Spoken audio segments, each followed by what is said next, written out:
Bonjour à tous, on commence cette revue de presse dans l'Hexagone où la crise du coronavirus va laisser des traces en Ligue 1. Dans son édition du jour, l'équipe se penche sur les conséquences financières de cet arrêt forcé pour les clubs français. Et pour le journal, il y a des monuments en péril. Alors que la France est actuellement confinée et qu'on ne sait pas quand le football va reprendre, cela va peser lourd dans les finances des clubs. Si des clubs historiques de la Ligue 1 sont plutôt sereins sportivement, financièrement cela pourrait être beaucoup plus compliqué. C'est le cas de l'Olympique de Marseille, du LOSC, de l'AS Saint-Etienne, l'AS Monaco ou encore les Girondins de Bordeaux. Mais le litige entre la Ligue et les diffuseurs télé, qui ne veulent pas payer le dernier tiers de la saison, pourrait avoir de lourdes conséquences dans les finances des clubs qui pourraient aller jusqu'à emprunter pour rester dans les clous au niveau financier. On file en Angleterre où c'est un coup de tonnerre qui résonne dans le nord de Londres.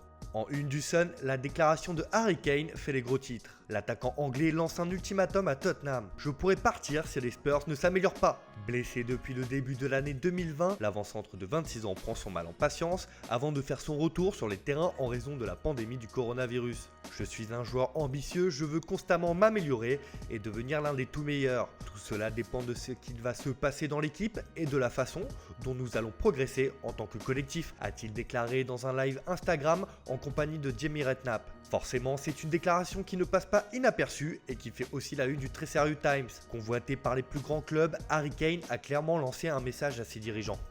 En Espagne, le feuilleton Lautaro Martinez au Barça bat son plein. En une du journal Sport, le club catalan cherche à se débarrasser de Junior Firpo. Et cela tombe bien, puisque l'Inter est intéressé par le latéral. Ce qui ferait les affaires des Blaugrana qui veulent l'inclure dans le deal et ainsi récupérer les 18 millions investis l'été dernier.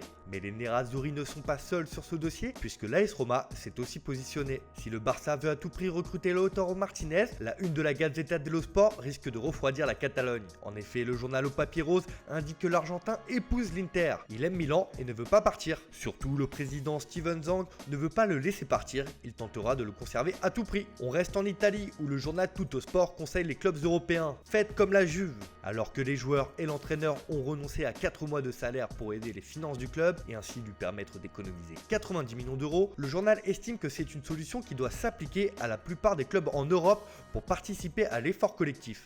Et le grand monsieur de cette affaire à la vieille dame n'est autre que le capitaine emblématique Giorgio Chiellini. Selon la publication, il a déjà mis le costume de dirigeant en étant l'intermédiaire entre les joueurs et les propriétaires pour les convaincre de la nécessité de cette décision.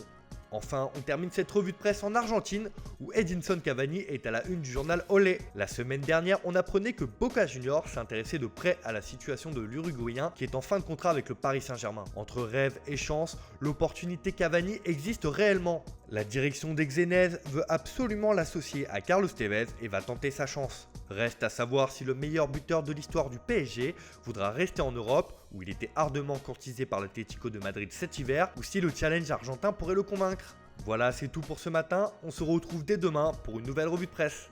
En attendant, prenez soin de vous dans cette période de confinement et n'oubliez pas, restez chez vous.